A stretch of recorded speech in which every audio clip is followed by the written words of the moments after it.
Yo, guys, take a look at this. I just figured out something, and this is extremely stupid. I turn on my auto clicker, hit control. Look at what happens.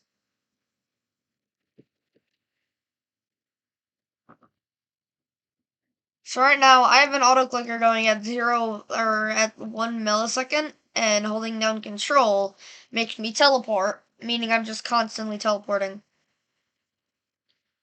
Just look at my body just glitch, and it gets worse. Like, it gets way worse, but that's all I'm gonna leave it on here for today because I want this to be YouTube short. So, bye, Felicia's.